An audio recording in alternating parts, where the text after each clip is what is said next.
saya Irwan Donaldi. Saya sehari-hari lebih banyak bergerak di parenting, di pengasuhan, tapi khususnya di persoalan keayahan sebenarnya, di family, ya, keayahan. Nah, pada kesempatan ini saya ingin berdiskusi dengan para ayah dan bunda persoalan judulnya pengasuhan anak modern antara prinsip pengasuhan dan peran ayah dan bunda. Kenapa kita bicara soal pengasuhan anak modern ini? Karena di zaman sekarang ini, di saat kita membutuhkan, kita punya anak-anak 1, 2, 3, dan 4, sementara zaman sangat luar biasa, globalisasi sangat luar biasa, ancaman-ancaman terhadap anak kita sangat luar biasa di satu sisi, dan di sisi lain subhanallah kita nggak punya manualnya gitu ya, kita nggak punya bukunya untuk mengasuh anak-anak kita. Jadi kita hidup di sebuah zaman di mana anak-anak kita sebenarnya membutuhkan pendampingan, membutuhkan pola asuh yang sangat luar biasa dari segi Islam, sementara kita nggak punya pola asuh itu. Saya mencontohkan gini para ayah dan bunda. Kalau saya beli laptop ini, saya nggak mau terima laptop ini kalau orang yang jual laptop ini nggak ngasih manual booknya sama saya. Setuju nggak ya? Jadi kalau kita beli laptop ini, orang yang jual laptop ini nggak ngasih manualnya, cara mengoperasikan laptop ini, kalau rusak laptop ini gimana caranya, kalau dia jual sama saya, dia nggak ngasih buku itu, saya nggak terima. Karena nanti rugi. Kalau ini rusak, keyboardnya rusak, apanya rusak, saya mau perbaikinya di mana? Itu urusan dengan laptop benda mati yang harganya hanya sekian juta saja. Tapi Allahu Akbar, subhanallah, di zaman modern ini di Indonesia kita punya anak, ya, anak 1, 2, 3, dan 4, tapi kita nggak pernah manualnya. Saya mengatakan dari saya, ayah dan bunda, saya nggak tahu bagaimana mengasuh dan mendidik anak saya sebenarnya. Bahkan saya cerita pribadi nih, ayah dan bunda, ketika istri saya hamil tua, saya nggak tahu sebagai seorang calon ayah muslim apa yang harus saya lakukan, saya nggak tahu. Padahal nanti kita sama-sama yakin di dalam agama kita bahwa nanti dia mulai hisab, khususnya saya laki-laki ini sebagai seorang qawwam, saya akan dihisab oleh Allah Subhanahu Wa Taala. Saya akan ditanya, apa yang saya lakukan terhadap anak saya, apa yang saya berikan kepada anak saya, apa yang saya ajarkan kepada anak saya. Sementara saya nggak ngerti. Saya baru tahu ya dan bunda ketika anak sudah jumlahnya 2 orang, 3 orang, saya baru tahu bahwa ketika istri hamil tua sebagai seorang calon ayah, salah satu kewajiban dari ayah muslim itu adalah 1 kali 24 jam dia harus membacakan Al-Quran, apa saja ayatnya terserah, di depan ketika istrinya hamil tua. Saya nggak melakukan itu, bukan saya nggak mau, tapi saya nggak tahu. Nggak ada juga majelis-majelis taklim yang mengasih tahu bagaimana jadi seorang ayah. Saya bisa tanya kepada ayah dan bunda di sini, tolong tunjuk tangan siapa yang sebelum menikah masuk menjadi sekolah ayah, ada nggak?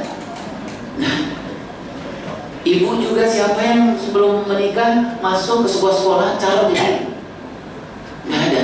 Saya itu umur hamil tua. Ketika anak saya lahir di umur 0 sampai 3 tahun, saya nggak mengerti apa yang harus saya lakukan sebagai seorang ayah muslim. Yang kata dalam, kita sepakat betul dalam agama Islam ini bahwa nanti ketika ruh itu ditiupkan oleh Allah Subhanahu Wa Taala, kita akan ditanya oleh malaikat yang menghisab. Saya di umur 3 tahun saya nggak mengerti apa yang saya lakukan. Padahal ayah dan bunda yang Allah Subhanahu Wa Taala dalam kitab-kitab Tarbiyatul Aulad Islamiyah, dalam konsep-konsep pendidikan dan pengasuhan di barat atau di mana saja, umur terbaik manusia itu umur 0 sampai 15 tahun. Itu usia terbaik. Di mana di umur 0 15 tahun itu yang terbaik di umur 0 sampai 10 tahun. Sepanjang hidup manusia, yang terbaik itu 0 15 tahun. Di antara 0 15 tahun itu yang terbaik kapan? Di umur 0 sampai 10 tahun. Di umur 0 sampai 10 tahun yang terbaik kapan? Di umur 0 sampai 5 tahun. Ayah dan bunda baca seluruh kitab-kitab Tarbiyatul Aulad Islamiyah, di umur berapa usia terbaik sepanjang hidup kita? Di umur 0 sampai 3 tahun. Itu ada dalam Al-Quran. Kenapa para ibu melahirkan itu di negeri sapi? Kenapa dia harus diasihin atas nama dirinya sendiri? Karena kata Allah di dalam 0 sampai 3 tahun itu ayat yang mulia oleh Allah SWT. sepanjang hidup anak kita di umur 3 tahun itu, Allah memberikan fasilitas yang sangat luar biasa. Kemampuan anak mengcopy paste, otaknya mengcopy paste itu 80% anak di umur 0-1 tahun. Sepanjang hidup kita, itu yang terbaik di situ. Bahkan Allah berikan di umur 0-3 tahun itu, ada 1.500 kata-kata baru. Itu bisa disimpan bayi kita setiap hari, 1.500 kata-kata baru. Itulah sebabnya kenapa para ulama Tarbiyatul Aulad bil Islamiyah mengatakan, wahai para kaum muslim, para ayah dan ibu, kalau engkau mau masuk surga dan anak mau masuk surga, ketika dia berumur 0-3 tahun, jauhkan TV, jauhkan anak-anak digitalnya anakmu. Kenapa? Karena di umur 3 tahun itu adalah saat di mana Rasulullah SAW memberikan kesempatan kepada ayah dan bunda untuk memasukkan Al-Quran, memasukkan hadis Rasulullah SAW. Jadi saya menceritakan diri saya aja. Ketika anak saya berumur 0-3 tahun, sepanjang 3 tahun itu saya nggak ngerti ya. Jadi saya gendong anak saya sambil saya gendong sambil saya main bebek atau handphone. Nggak ngerti sih. Padahal kata para ulama itu ayat dan bunda 1.500 kata-kata baru. Coba bayangkan ayat dan bunda, 1.500 kata-kata baru itu kalau kita konversikan pada ayat Al-Quran dan hadis, sudah berapa ayat Al-Quran itu di umur 0-3 tahun itu masuk ke otak anak kita. Oh, anak kita nggak ngerti Pak Irwan, memang dia nggak ngerti, tapi dia simpen di otaknya. Kapan dia gunakan? Menurut Tarbiyatul Aulad bil Islamiyah ketika di umur 10 tahun, 11 tahun. Itulah sebabnya para sahabat, para ulama, para imam di umur 9-10 tahun tinggal trigger sedikit banyak menghafal Al-Quran. Nah, para ulama mengatakan, wahai ibu, kalau kita ngasihin anak jangan depan TV di umur 0-3 tahun. Kalau ngasih makan anak jangan keliling RT di umur 0-3 tahun. Jangan keliling RT, kamu saya nih, istri saya keliling RT, kalau istrinya bapak-bapak enggak keliling kecamatan gitu ya. Jadi belum selesai. Padahal di umur 3 tahun itu, kenapa kita diminta di umur 3 tahun itu jangan sering ke mall? Kenapa? Karena kemampuan Allah memberikan di seluruh indera anak itu tumbuh, yang paling hebat itu adalah mata dan telinga. Di umur 3 tahun, mata dan telinga. Jadi seluruh indera itu ditumbuh oleh Allah Subhanahu Wa Taala. Yang paling hebat itulah mata dan telinga. Tadi saya mengatakan, ulama-ulama dalam kitab Tarbiyatul Aulad mengatakan 1.500 ayat. Jadi nanti ayah dan bunda tak susah lagi ngajarin anak bagaimana dia belajar Al-Quran ketika di umur 9-10 tahun. Kenapa? Kan sudah ada di bawah tak sadar. Jadi kalau ayah 0-3 tahun dia punya, kenapa kita nggak gendong anak? Walaupun gendong cuma 2 menit, baca aja Al-Quran. A'udzubillahi minasyaitonirrajim. Bismillahirrahmanirrahim. Ya ayyuhalladzina amanu taqullah wal tanzur nafsun ma qaddamat lighad. Itu masuk penelitian para ulama dikeluarkan oleh Al-Azhar Kairo. Itu masuk otak anak disimpan. Berapa lamanya bertahan? 10 tahun lamanya. Baik. Nah, itulah yang saya maksudkan pasal pengasuhan di abad modern, di mana anak-anak kita sedang membutuhkan banyak betul arahan secara Islam, sementara godaannya sangat luar biasa, sementara kita nggak punya manualnya. Saya lanjutkan ya kisah saya ini, kisah sedih saya ini ya. Anak 3 tahun, ketika anak 5-8 tahun saya nggak mengerti apa yang harus saya lakukan karena 5-8 tahun. Padahal di dalam kitab-kitab Tarbiyatul Aulad itu yang namanya akhlak, yang namanya karakter itu ditanamkan, dibiasakan, itu hanya terbaik di umur 15 tahun. Akhlak karakter itu terbaik di umur 15 tahun ayah dan bunda. Yang terbaik lagi kapan? Di umur 0-10 tahun. Nah, di umur 0-10 tahun itu saya nggak mengerti bahwa ternyata di dalam Islam yang dikuatkan di umur 15 tahun itu adalah tazkiyatun nafs, bukan tu'alimul kitab. Sebagaimana Nabi Ibrahim alaihissalam bertanya kepada Allah di surah Al-Baqarah, ya Allah, proses Tarbiyatul Aulad, proses transfer nilai itu, kalau di anak-anak itu, kalau para ulama 15 tahun Mana yang terbaik? Nabi Ibrahim bertanya kepada Allah Subhanahu wa taala, apakah tu'allimul kitab yang pertama baru tazkiyatun nafs? Tu'allimul kitab itu diartikan oleh para ahli pengasuhan adalah persoalan apa ya? Ini ke atas. Persoalan stimulan kognisi. Ini kata saya. Kata Nabi Ibrahim mewakili kita sebagai seorang manusia, apakah ini yang kita stimulan lebih banyak ke atas, atau kita stimulan lebih banyak ini yang sini, yaitu tazkiyatun nafs, emotional and spiritual. Nah, saya ayah dan bunda menceritakan ke diri saya, cerita kepada ayah dan bunda, apa yang saya lakukan. Saya nggak dapat ini pengarahan daripada ulama, bagaimana mengasuh, bagaimana mendidik. Saya besarkan anak-anak saya, yang penting makan sudah selesai, yang penting di sekolah sudah selesai. Ternyata Allah Subhanahu wa taala menjawab di surat Ali Imran mengatakan bahwa bukan begitu wahai Nabi Ibrahim alaihissalam, bukan tu'allimul kitab awalan, tapi kata Allah Subhanahu wa taala tazkiyatun nafs awalan tsumma tu'allimul kitab. Itulah sebabnya kenapa ketika anak kita pagi-pagi mau salim sama kita, ayah aku pamit ya ayah, kita nggak nanya PR, kita nanya apanya ya, kita nanya ininya sih. Seperti Rasulullah SAW menanya kepada sahabat-sahabat mudanya, kaifa imanukum, itu pertanyaan Rasulullah. Kenapa ini yang ditanya? Kalau ininya, hampir seluruh orang di luar ayah dan ibunya akan bertanya ini kan. Kalau misalnya pagi-pagi anak saya nih, dia pamit ya pamit, dan cium tangan sudah selesai. Kemudian saya nanya apa? PR mudah belum lah. Ini ya. Anak mengatakan ya Allah, ayah boleh nggak tanya yang lain? Itu semua orang nanya ke aku soal PR. Sopir terjemput aja nanya PR. Aku pengen ayah itu adalah orang yang spesial bagi aku. Jadi kalau orang yang spesial, ayah dan ibu, bertanyalah yang spesial juga. Nah, tanya yang spesial itu seperti apa? Seperti bagaimana Rasulullah SAW memperlakukan alim, memperlakukan pusat manusia, memperlakukan sahabat muda. Apa yang beliau tanyakan? Ini yang beliau tanyakan. Jadi ayah pulang kerja, bunda pulang kerja, jangan tanya lagi soal PR, kasihan kita anak kita. Tanyalah begini, untuk pulang kerja nih, assalamualaikum warahmatullahi wabarakatuh. Bunda pulang, mama pulang. Nah, jangan bilang juga ibu, PR udah belum? Tadi berapa PR? Sudahlah, itu sudah buru-buru yang nanyakan gitu, selesai. Tapi yang nggak ditanyakan oleh ayah dan bundanya di Indonesia, ayah dan bunda adalah iya. Padahal ayah dan bunda kita sepakat, para ahli sepakat, 80-90% masa depan itu ditentukan, survival seseorang itu ditentukan oleh kecerdasan ininya, emotional spirit. Nah, itu yang saya katakan ayah. Jadi pengasuhan abad modern ini adalah di mana kita mengasuh anak-anak kita, sementara waktu kita sedikit, kita nggak punya bekal. Nah, jadi apa yang harus kita lakukan? Ayo kita lihat prinsip pengasuhan dalam Islam itu apa, dan apa yang harus kita lakukan sebagai ayah dan bunda. Baik. Ini sebuah ayat yang menarik sekali ayah dan bunda, ya. Saya mohon maaf ini karena kapasitas saya nggak seorang ustaz, jadi kalau salah-salah tolong maafkan saya. Jadi ayat di surat Al-Hasyr ini mengatakan ayat 18, A'udzubillahi minasyaitonir rajim, yang tadi saya baca. Ya ayyuhalladzina amanu taqullaha wal tanzur nafsum ma qaddamat lighad wattaqullaha innallaha khabirun bima ta'malun.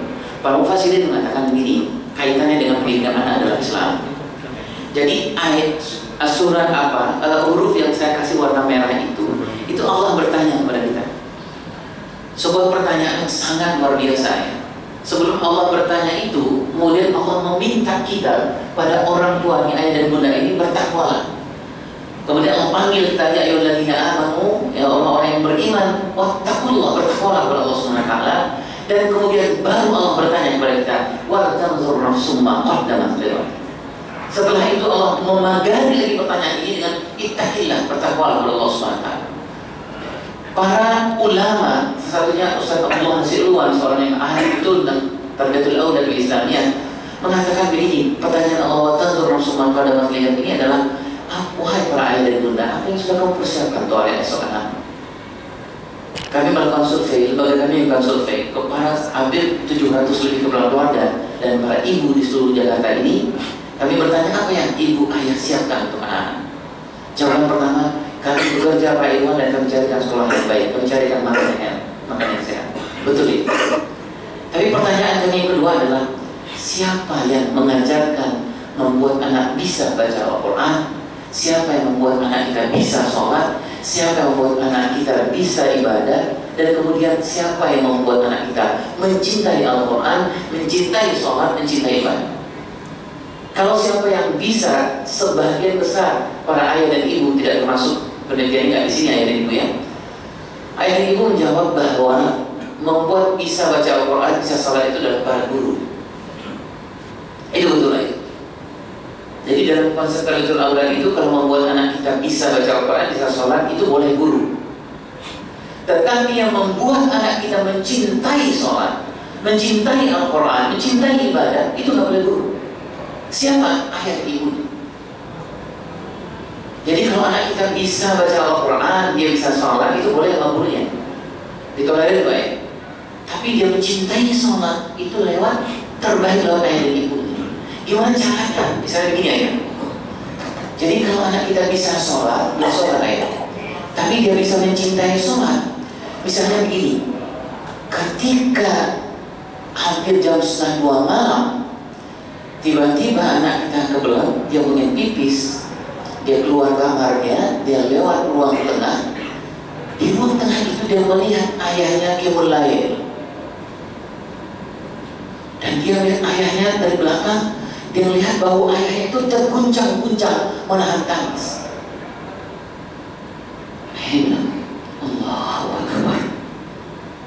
Bismillah. Bismillahirrahmanirrahim.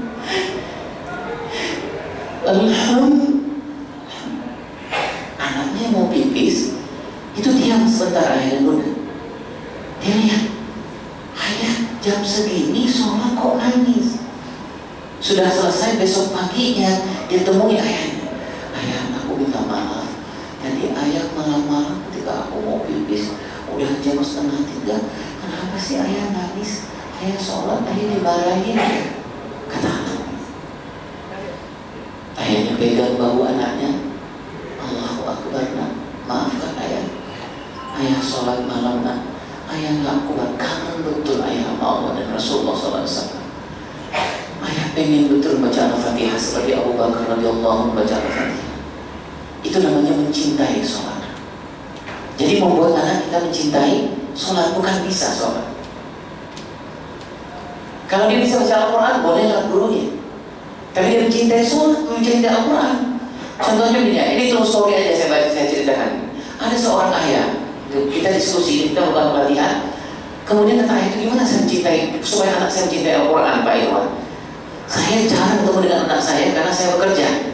Saya termasuk angkatan 66, berangkat jam 6, pulang jam 6. Kadang jam 10 saya, angkatan 6, 10, 6, 12 juga. Saya bilang bahwa di dalam Al-Quran, dalam Islam itu, tidak, Allah itu maha luas, maha rahman. Bagi ayah yang bekerja, Allah sudah tahu, pulang jarang ketemu dengan Allah, dengan anak, Allah sudah tahu itu, dan Allah sudah persiapkan itu. Dengan apa? Dengan Nabi Ibrahim AS. Nabi Ibrahim AS itu ketemu dengan anaknya sekali tahun itu sekali ayah, sekali. Tapi kita melihat anaknya Nabi Ismail AS lahir zaki otaknya, kuat jasadnya, ininya jangan ditanya. Jadi kalau begitu, boleh ayah nggak pulang, boleh, asal bekerja, asal jangan main-main. Tapi ketika dia ketemu dengan anaknya dengan ayah yang berkualitas. Gimana caranya? Pak Iwan, saya bagaimana supaya anak saya cinta Al-Quran? Saya coba gini, saya ngomong sama ayahnya. Nah, ayahnya lakukan. Ketika ayahnya pulang, anaknya udah tempat tidur. Ayahnya datang. Nah, udah mau tidur ya? Udah ya? Ayah, mau kasih hadiah nak? Apa sih? Ayah orang udah ngantuk, ada hadiah nih. Udah deh, udah besok aja. Ya enggak nak. Emang hadiahnya besar nggak? Ya besar nak gitu. Jadi gimana besarnya? Kata si ayah itu, boleh nggak adek merem dulu? Emang hadiahnya besar banget ya? Sampai aku merem-merem. Iya nak, besar banget. Udah nih anaknya merem di tempat tidurnya. Merem anaknya. Ayah hadiahnya mana? Ayahnya dengan Al-Quran, karena dia nggak hafal. Dia baca, A'udzubillahi minasyaitonirrajim. Bismillahirrahmanirrahim. Wal asr. Dia bacanya wal asr. Udah selesai, sudah Subhanallahul azim. Boleh dibuka mata mulai. Anaknya nangis. Kata anaknya, hadiahnya mana ya? Itulah hadiah dari ayah. Seharusnya ayah baca Al-Quran bareng sama kamu, tapi ayah bekerja kan. Nah itu ayah dan bunda, itu proses cinta ya, baik. Jadi ayah, pertanyaan Allah SWT itu apa yang bersiapkan ke esok?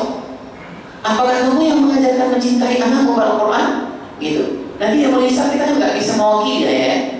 Ya udah ditanya malaikat. Nah kita nih baris nih melisah.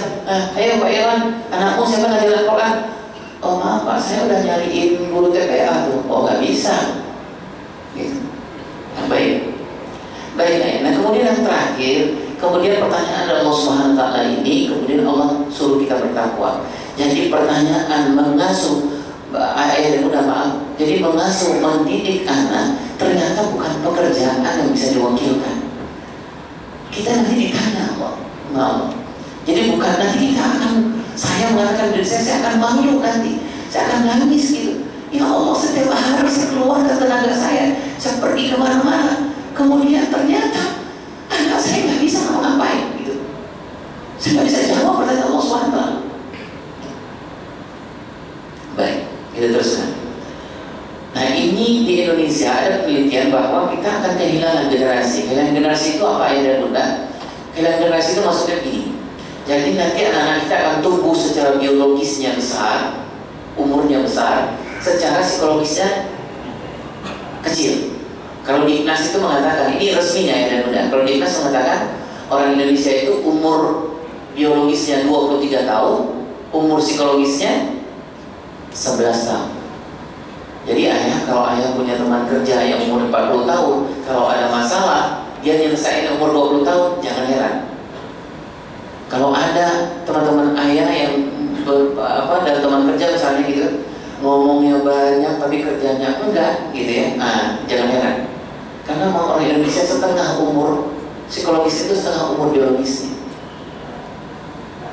Ya, nah nanti kita akan lihat dan mudah yang Allah SWT bagaimana di banyak pihak termasuk saya, Departemen Agama itu mengatakan gini ya, angka Indonesia termasuklah big five dalam persoalan perceraian. Karena sekarang di Indonesia ada 250.000 pasangan sedang mendaftarkan diri untuk berpisah, baru mau berpisah ya. 80% dari angka dari mau berpisah itu adalah istri menggugat suaminya untuk berpisah. Kenapa ini persoalannya? Karena ayah dan bunda, penelitian dan mengatakan suaminya badannya gede, umurnya udah tua, tapi umur psikologisnya setengah dari umur biologisnya. Saya beri contoh nih, saya sendiri ya. Jadi ini istri saya nih pulang dibikinin teh manis. Saya coba teh manisnya, kurang gulanya. Dia bilang, saya nggak ngomong, saya diamin istri saya. Padahal saya umurnya udah 40 tahun lebih ya. Cara menyelesaikan masalahnya seperti orang berumur 20 tahun. 3 jam istri saya nggak saya tegur. Sampai istri saya bilang, kenapa ya anak muda? Jadi caranya, kita jangan heran punya sahabat, punya saudara, punya teman, punya atasan atau apa, umurnya 50 tahun. Tapi kalau ada masalah sama kita itu, ada masalah pekerjaan, nyelesainya umur 30 tahun. Kadang-kadang dari kepala. Ya Allah, menang di umur kayak ini. Baik ya.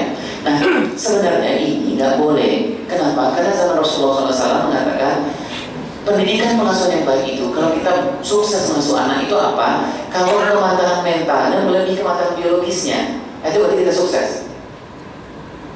Contohnya ya, Anas bin Malik itu umur 10 tahun, 9 tahun, itu Rasulullah sudah diselesaikan, diminta untuk menyelesaikan persoalan. Usama di umur 15 tahun, itu Usama sudah memimpin banyak hal. Muhammad Fatih, kalau kita melihat di zaman-zaman sekarang, Muhammad Fatih sudah menaklukkan Konstantinopel dan memimpin lebih ribuan orang di umur 19 sampai 20 tahun. Nah, ayat kemudian Allah SWT nanti kita lihat. Nah, kalau begitu, apa yang supaya kita bisa membuat ini kembali mengembalikan as-sholah ini, mengembalikan pengasuhan ini pada dasarnya? Mari kita lihat ada 13 prinsip pengasuhan dalam Islam. Yang pertama, anak-anakmu bukan pilihanmu. Ini prinsipnya. Mereka menjadi anak-anakmu bukan karena keinginan mereka, tapi takdir Allah. Jadi ayah dan bunda yang Allah SWT berarti kalau anak itu takdir, berarti kita menerima I love you just the way you are. Jadi kalau begitu, anak itu takdir, dan kemudian yang kedua dilanjutkan, karena apa yang Allah takdirkan untukmu, maka itu adalah amanah yang harus ditunaikan. Jadi kalau begitu, kalau anak itu takdir dan sekaligus amanah, berarti ibu-ibu kalau marah jangan sampai nggak tahu ini anak siapa. Gitu. Ya, kadang-kadang bukan ibu-ibu yang di sini, tapi ibu-ibu yang agak jauh dari kementerian sini. Jadi kalau saking emosinya, dia nggak tahu lagi ini anak siapa. Makan, oh ntar aja makan, ntar aja. Anak siapa sih? Terus sampai dia lupa. Ya anak siapa ya sebenarnya? Gitu ya. Nah, alhamdulillah anaknya nggak bilang lihat akte aja mah, gitu ya. Alhamdulillah dia nggak ngomong gitu. Ini prinsip. Sama seperti misalnya begini, idealnya kita, oh anak itu masalah gini, warna kulitnya ini ya, ini yang servisnya ya, hidungnya harus begini gitu ya. Tapi karena itu takdir Allah, dan Allah sudah hitung semuanya, bahwa itu untuk kita, gitu ya. Nah, akhirnya mudah prinsip inilah yang akan membuatkan kita jadi mudah dalam mengasuh nantinya. Yang ketiga, orang tua yang ingin memiliki anak dan keinginan adalah janjimu kepada Allah, dan Allah minta pertanggungjawaban. Nah, tadi saya mengatakan Allah minta pertanggungjawabannya. Kapan itu? Terutama di umur 15 tahun. Itulah sebabnya ayah dan bunda di dalam Tarbiyah Aulad Islamiyah itu pengasuhan yang sangat luar biasa itu ada di umur 15 tahun. Karena itu yang terbaik ya. Mengajarkan ibadah, sholat, apa itu ada di umur 15 tahun. Nanti ayah dan bunda jangan kita kaget kalau anak kita SD, SMP bangun subuh susah, sholat subuh susah, kita marah sama dia. Mas, udah gede gak bisa sholat subuh, ayo bangun. Hari ini dia bangun, takut sama bapaknya. Besok dia tidur lagi, bangun. Kita marah sama anak kita. Kita jangan marah. Karena apa? Di dalam prinsip Islam itu pengajaran ibadah, pembiasaan ibadah, sholat, puasa itu paling maksimal itu dari umur 2 sampai 9 tahun. Akhirnya mendengar Allah SWT di dalam sebuah ilmu di fadri Islam itu bahkan sholat bahkan sholat itu diajarkan bahkan ketika dia bayi di umur 2 tahun diajarkan sholat. Apanya diajarkan? Kebiasaan jam biologisnya. Jadi kalau di rumah itu jam biologisnya tergantung sama TV, pasti susah nanti kita sholat. Kalau di rumah itu jam biologisnya harusnya tergantung 5 waktu. Kalau maghrib terdengar azan berarti sudah TV mati sudah. Gitu ya. Baik, kita lanjutkan. Keempat, Allah tidak membebanimu melampaui kemampuanmu ke bersungguh-sungguhlah. Selanjutnya yang kelima, Allah tidak mewajibkanmu membentuk anak-anakmu mahir dalam segala hal, tapi Allah mewajibkanmu membentuk anak-anak soleh. Nah itu yang tadi Nabi Ibrahim berdoa. Keraguan manusia itu disampaikan Nabi Ibrahim. Apakah yang pertama itu mu'allimun kita? Apakah kita akan membuat anak kita, oh ini les gitu. Tapi kita tidak mengajarkan tazkiyatun nafs. Ternyata dikatakan prinsip yang kelima itu bukan kemahiran yang kita utamakan, tapi adalah persoalan kesolehan pada anak. Jadi kalau begitu ayah dan bunda berarti sholat subuh ke masjid bersama anak itu adalah al-muhim, itu adalah penting sekali. Kalau mengajarkan anak kita berinfak, mengajarkan anak kita sayang kepada orang lain, mengajarkan akhlak-akhlak anak kita, nggak kita wakilkan kepada orang lain, berarti itu adalah kewajiban kita. Ya. Baik, keenam, jangan berharap banyak pada anak-anakmu bila kamu tidak mengasuh mereka sebagai yang mestinya. Ya. Tadi saya mengatakan, jadi di dalam Islam itu ada bagian-bagian tahap perkembangan ayat. Di umur kehamilan tua, apa yang didapatkan oleh calon anak kita? Al-Quran. Di umur 0 sampai 3 tahun, apa yang diinginkan oleh anak kita? Karena mata dan telinga, berarti harus dimasukin semua lewat mata, lewat telinga. Gitu ya, dan benda. Ya, lewat telinga apa? Al-Quran yang paling terbagus, kisah-kisah Rasulullah yang terbagus. Kemudian ketujuh, jangan berharap kebaikan dari anak-anakmu bila kamu tidak menjadikan anak-anak yang soleh. Kedelapan, asuhlah anakmu sesuai dengan fitrahnya. Fitrahnya itu apa ya? Jadi gini, anak 0 sampai 3 tahun itu dia sedang butuh apa? Nah itu yang kita berikan. Anak 0,5 sampai 8 tahun itu dia butuh apa? Itu yang kita berikan. Anak 8 sampai umur 11 tahun apa yang dibutuhkan? Itu yang kita berikan. Nah tadi saya mengatakan, kembali ke diri saya nggak punya manualnya ayah. Anak sekarang sudah tingkat 2 perguruan tinggi. Allahu Akbar, begitu beraninya saya hidup, begitu beraninya saya punya anak. Kenapa saya begitu beraninya saya menyebut? Saya nggak punya bukunya, saya nggak punya manualnya. Apa itu saya lakukan terhadap anak umur segini? Saya nggak punya, saya nggak tahu. Jadi sampai bini ayah, anak saya kelas 2 SMP, suatu hari itu nemuin saya. Kemudian dia bilang, ketika dia mengatakan, ayah boleh nggak aku bicara sebentar? Dan kemudian dia nangis. Saya bilang, kenapa kamu nangis? Saya bilang, anak saya bilang, ini masalah sederhana aja ya, aku udah nggak kuat. Sederhana ternyata ayah, apa? Dia mintanya begini, ya boleh nggak? Adik-adik, kalau aku udah aku jadi tumpah dan tidak tahuan ayah terhadap bagaimana mengasuh anak. Tapi boleh nggak adik-adikku itu bangun secara Islam? Saya kaget ini ayah. Nggak ada dalam pikiran saya bangun secara Islam itu gimana? Kemudian saya kaji ya.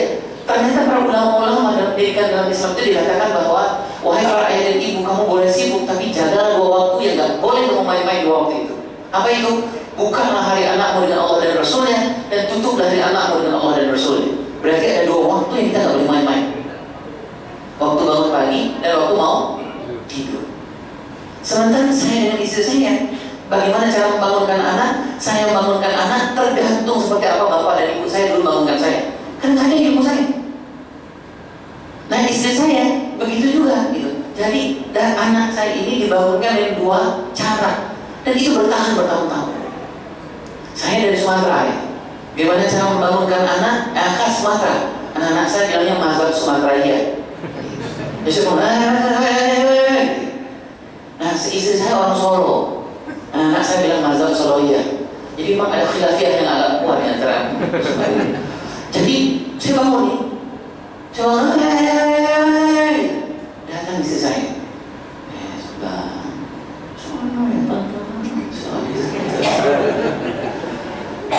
Jadi, nah itulah yang membuat anak saya muka sudah SMP itu nangis. Dia bilang, ayah boleh nggak? Jangan sampai adik-adikku jadi korban. Aku udah cukup ya. Nangis anak saya, laki-laki. Saya seperti ditampar ya. Ya Allah, kata anak saya, ya kalau persoalan makan ya aku bisa ya. Aku bisa aja adik-adik makan. Tapi aku mau pagi itu kita cerah ya. Aku mau pagi itu ada kalimat-kalimat Allah. Saya baru tahu ayah di dalam beberapa kitab itu. Ternyata cara membangunkan anak dalam Islam itu kita bacakan ta'awuz dulu gitu ya ke telinga anak kita. Kemudian katanya anak-anak itu nggak boleh mendengar satu kalimat pun ketika membangunkan anak itu kecuali kalimat thayyibah. Kalimat thayyibah ya. Ayo silakan mau baca kalimat thayyibah apa? Asal husna atau apa silakan. Rupanya Al-Azhar Kairo melakukan penelitian bangun pagi yang pertama kali otak anak itu tersentuh dengan kalimat thayyibah itu ayat gerak sinap di otak anak kita itu yang normalnya 1,8 juta per detik, itu kalau dia kena kalimat thayyibah itu bergerak 80% lebih cepat. Allahu Akbar, Allahu Akbar. Saya minta maaf dan kemudian saya mencoba, tapi memang mau merubah paradigma yang sudah kita lakukan itu susahnya luar biasa. Besoknya saya coba bangunkan, ya gitu ya, saya coba bangunkan. Alhamdulillah minasyaitonir. Nah, Allah ya Karim, ya Aziz, ya Latif. Tak bangun anak, keluar lagi mazhab Sumateraianya ini. Telah ya. Kenapa? Karena kita tidak mengasuh anak kita secara Islam. Karena kita dijauhkan dari hal-hal itu.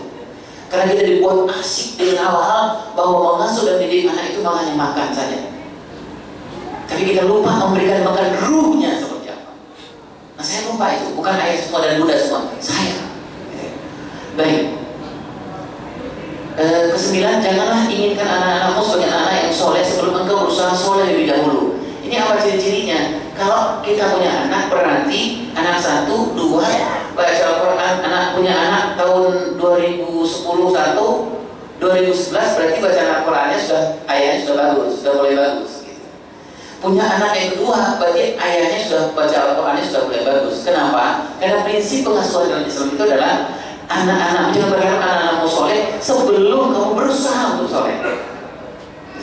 Nah, kemudian ke-10, janganlah menuntut hakmu dari anak-anakmu sebelum engkau memberikan hak anakmu. Ke-11, janganlah kamu menuntut hakmu dari anak-anakmu sampai engkau memenuhi hak Allah atasmu.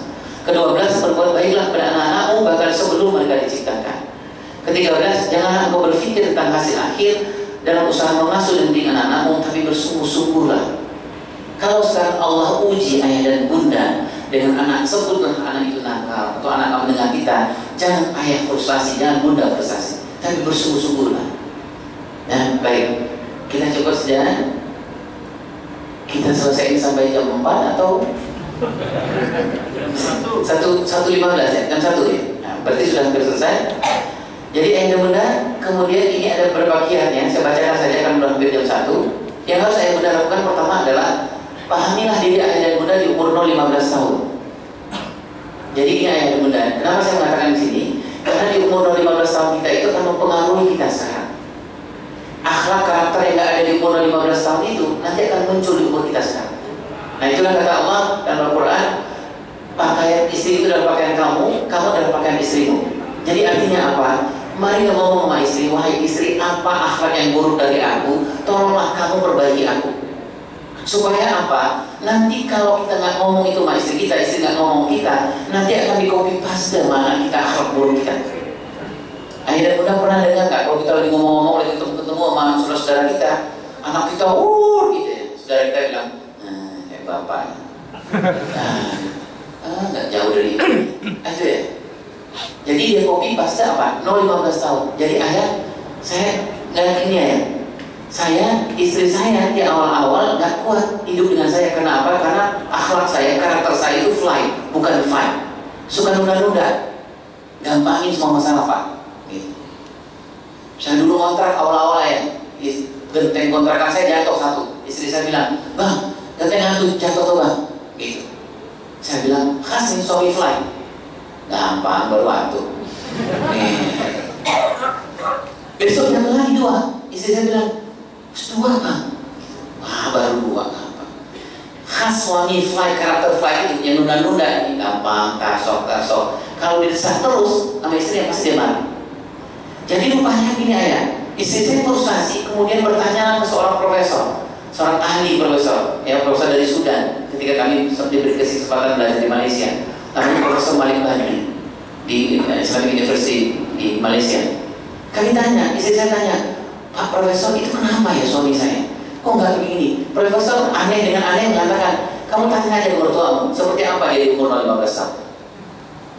Istri saya datang ke mertua atau mak saya, gitu ya, karena saya orang kampung dipanggil emak. Istri saya bilang, Mak, kenapa Irwan? Kok semua masalah itu entah gampang, gitu ya, gampang. Nanti kelihatan teman-teman kerja kita juga ada gitu tuh, gitu ngomong gampang kerja enggak, gitu. Kalau apa dia duluan ngomong, wah dulu tuh maksud saya itu bukan gitu maksudnya, gampang. Itu karena karakter di umur 15 tahun. Akhirnya profesor mengatakan, coba tanya ke mertuamu. Istri saya tanya ke mak saya, Mak, yang pertama mak saya itu nangis. Kata mak saya yang pertama, wahai istri dari anakku, terimalah takdir Allah ini. Maka istri saya sudah terima sudah, itu dari istri saya. Itu. Yang kedua, kata mak saya, nangis sampai bercucuran mak saya. Maafkanlah saya dengan suami saya. Kata istri saya, kenapa? Karena dulu ketika dia umur 15 tahun, karena hanya berpikir bagaimana dia les. Kami nggak melatih menyelesaikan persoalan. Dulu itu suamimu itu waktu kecil main sepedaan jatuh, pelak nangis suamimu. Saya datang ke mak saya. Siapa yang nakal? Coba lihat ayah dan bunda. Padahal kan cuma saya doang sama kursi di situ. Mak saya mengorbankan orang lain, saya kan nakal.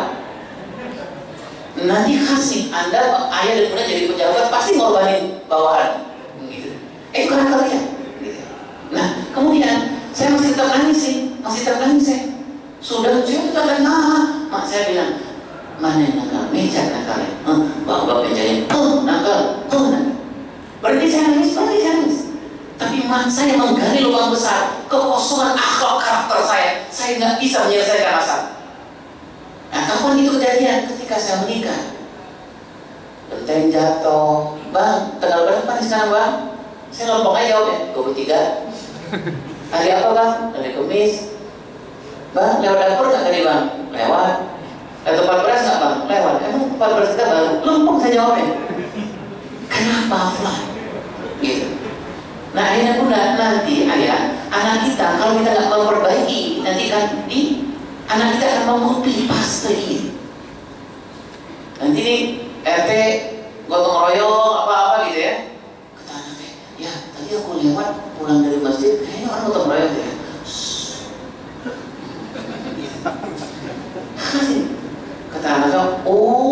gitu hidup gitu nanti ayah dan bunda akan terbawa-bawa ke persoalan. Sama ini ya, istri saya adalah orang, saya dari sini istri mertua saya adalah orang yang awal-awal tuh empatinya gak jalan. Kenapa? Karena beliau ini hidup dengan ayah dan ibunya yang berprinsip bahwa di dunia ini cuma kita berlima, gitu. Suami istri, anak 3. Mertua saya itu dulu di pasar minggu itu dokter pertama di pasar minggu. Belum ada dokter yang lain di pasar minggu. Jadi kalau habis praktek itu karungan uangnya. Jadi dibikin anaknya itu hanya dipenuhi semua dipenuhi sehingga nggak terlatih empati. Nah ayah dan bunda, ini contoh sederhana ini ya. Saya pulang kerja, gitu ya. Saya berharap seperti istri saya, seperti mak saya. Kalau mak saya itu bapak saya pulang dari hutan karena saya tinggal di Buram. Mak tuh langsung tuh, apapun pekerjaan langsung diambil air putih. Dia bilang, mak minum mak. Wah bayang saya begitu dapat istri. Menikah sebulan, gitu ya. Seperti aku pulang kerja, saya ngetik, baca buku. Nah kata teman saya, Wan, kasih kode Wan, biasa tuh perempuan gitu. Kasih batuk aja, nah, saya kasih batuk tuh ya. Iya, kayak gitu. Saya pulang nih, assalamualaikum, bisa salam gitu. Bisa saya ngetik tuh, bang ya. Saya bilang, kasih batuk nih kayaknya. Istri saya ngeliat doang, batuk bang.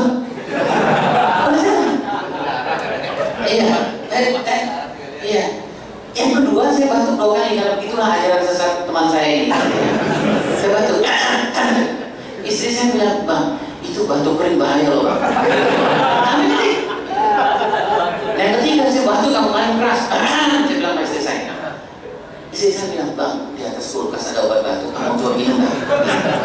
Akhirnya sama, ketika saya ke Malaysia saya tanya ke mertua saya. Sama kejadian, Allahu Akbar. Mertua saya nangis. Kata mertua saya, di umur 15 istrimu ini, itu juara ini. Habis les ini. Kami nggak pernah melatih ini hati istrimu. Kami nggak pernah melatih bagaimana pernah nggak dia dengarkan bagaimana orang 3 hari nggak makan. Kami membuat aman betul hidupnya di umur 15 tahun. Karena begitulah prinsip jahiliyah kami. Sehingga apa? Oh kalau begitu. Nah akhirnya ayah dan bunda, kalau mau merubah, kita menjadi yang hebat, bicara dengan pasangan kita, gitu ya. Dek, abang kurangnya apa? Gitu. Tolong perbaiki. Jangan marah kalau diperbaiki. Nah kita bilang juga ke istri kita, abang adalah mentor kamu, abang adalah selimut kamu, abang adalah pakaian kamu, nanti abang perbaiki kamu. Baik. Sudah jam 1 memang. Jadi dibaca aja. Yang kedua, indirect absent husband. Saya nggak terang ini, hanya baca aja. Absent husband itu maksudnya adalah sebelum menikah jangan menjadi suami yang absen. Suami absen itu apa? Suami yang cuma stok fisik tapi nggak stok psikologis. Ya, kalau absent husband itu korbannya cuma istrinya aja karena belum punya anak. Apa itu contohnya? Suami yang susah muji, susah terima kasih. Contoh sederhananya nih. Gitu. Jadi istrinya udah bikin teh manis, udah 2 tahun nih teh manis banget, hebat gitu ya, sayur asam, enak sayur asamnya, nggak pernah tuh keluar terima kasih, nggak pernah tuh pujian, gitu ya. Kata suaminya, kondangan kita yuk, kondangan istrinya setengah jam tuh berbagi, udah di kamar, datang, bang, udah siap nih, ayo kita nih, jalan aja suami. Kata istrinya, Allah, Astagfirullahaladzim, dapat takdir begini. Setengah jam kita mendandani, nggak ada itu. Kenapa nggak keluar? Kenapa suaminya nggak mau muji? Bukan nggak mau muji ayah dan bunda, tapi sudah di sini pujian itu. Tetapi kenapa? Karena di umur 15 tahun ayah dan bunda nggak membiasakan dia terima kasih. Baik. Jadi dari absent father itu korban istri dan anak. Kenali dan pahami anak. Kalau di umur 0 sampai 10 tahun seperti apa? 10 sampai 15 seperti apa? 15 seperti apa? Jadi kalau punya anak 0 sampai 10 tahun pastilah treatmentnya beda dengan anak 10 sampai 15. Pasti berbeda. Rasulullah SAW kepada Hasan dan Husain pasti berbeda treatmentnya dengan Usama, berbeda treatmentnya kepada Anas bin Malik. Kemudian ini ciri-ciri saja karena waktu sudah nggak mungkin. 5 miligram paling yang patut bahwa mari kita bersepakat bahwa mengasuh itu tidak hanya milik ibu tapi juga milik ayah. Gitu. Kemudian jadilah ayah bunda terbaik di masa yang terbaik. Ya. Kemudian pasangan mengasuh. Habis ini pulang bilang ke istri, wahai istri saya minta maaf selama ini kalau ternyata kamu aja terbawa ini persoalan ini. Mulai detik ini insya Allah saya berjanji kepada Allah SWT, kita menjadi pasangan mengasuhkan itu anakmu dan anakku gitu. Ayah bunda yang berkualitas. 9, ayah bunda banyak topi. Jadi maksud saya itu ini ya, banyak topi ini setiap Rasulullah SAW. Jadi kita ini di dalam badan kita ini, dalam kantong kita ini, itu ada, kita simpan banyak topi, banyak peran. Jadi kalau berhadapan dengan anak-anak itu ada saatnya kita pakai topi entertainer, ada saatnya kita pakai topi teacher, gitu. Ada saatnya kita pakai topi fasilitator. Jadi contoh begini, anak kita TK nih, kelas TK, kita pulang nih, pulang kerja, udah tanggal tua, pulang kerja, tadi kena marah juga. Soalnya kita TK bilang gitu, ya boleh nggak beli pesawat? Nah kalau pakai topi teacher nih, langsung bilang, hah? Astagfirullahaladzim, beli pesawat? Itu motor ayahnya kredit belum selesai. Ayah selesai nih, selesai sudah. Tapi hebatnya Rasulullah SAW, karena Rasulullah mengatakan, kalau kamu punya anak 0 sampai 10 tahun, janganlah kamu melihat apa yang disampaikan ke kamu, apa yang dilakukan di kasat matamu. Sesungguhnya apa? Di baliknya itu, itulah sebenarnya akar dia itu. Begitulah Allah memberikan hikmah kepada Luqman. Jadi kita lihat, kalau kita melihat beli pesawat ya marah kita pasti. Nggak ngelihat apa? Gitu beli pesawat. Nah, tapi kalau ayah pakai entertainer, topi entertainer, ya boleh nggak beli pesawat? Ayah bilang, kalau menurut teorinya gini, the power of wow. Ayah bilang gini, wow. Atau subhanallah, anak akan bilang gitu. Kalau bilang gitu, nanti anak bilang, ya beli pesawatnya kecil-kecil aja ya. Kan rumah kita di gang nih, mendaratnya di sini aja atau apa-apa, udah selesai. Kemudian kita bilang, kan beli pesawat itu susah deh. Nggak susah ya, kan aku punya uang jajan 3.000, 2.000 besok nih, 2.000 untuk aku jajan, 1.000 ayah pegang untuk cicil beli pesawat. Gitu. Oh gitu ya deh. Kenapa sih beli pesawat? Nah inilah yang disebut dengan hikmah itu. Ya. Kemudian dia diam sebentar. Jadi kan gini ya, aku setiap pulang sekolah itu kan aku melihat ada nenek-nenek pemulung ya, kan dia bawa karung-karung gede-gede ya. Aku udah gak kuat ngelihat nenek itu. Kemarin aku nangis ya ngelihat nenek itu. Terus kemudian aku mikir nih, kayaknya harus beli pesawat buat nenek itu. Nah itulah hikmah itu sebenarnya. Nah, apa tugas kita? Peganglah bawa anak kita, tatap mukanya, tatap matanya, kita bilang Allahu Akbar, Subhanallah. Nah, seumur ini kamu sudah sayang betul dengan nenek-nenek. Allahu Akbar, Subhanallah, Rasulullah begitu sayangnya sama nenek. Seperti yang kamu lakukan sekarang. Nah, kata para ahli, 10 tahun akhlak ditahan dalam tubuh anak kita. Baik. Nah, sebelum saya diusir, saya mau pergi aja. Baik ayah, banyak yang kita selesai. Nah, saya bilang, ayah bunda ini ada di email saya. Saya bikin buku ayah, di web saya itu ada beberapa buku tentang ayah. Ya, cara ayah mudah memahami anak, cara ayah mudah bercerita apa, ayah unduh web saya itu gratis. Ini ada buku baru kemarin terbit, ini gratis. Nah, cuman saya bawa cuma 9. Ya, di website itu namanya www.ayahuntoksemua. Ayahuntoksemua wordpress.com. Ayah ambil situ, itu buku-buku, berapa buku-buku khusus untuk ayah unduh itu gratis. Itu aja dari saya mohon maaf, saya minta ampun kepada Allah SWT sebagai pengganti dari Ustaz Hendri. Mudah-mudahan apa yang saya sampaikan ini bisa ada manfaatnya buat diri saya sendiri dan para ayah dan bunda. Wabillahi taufiq. Assalamualaikum warahmatullahi wabarakatuh.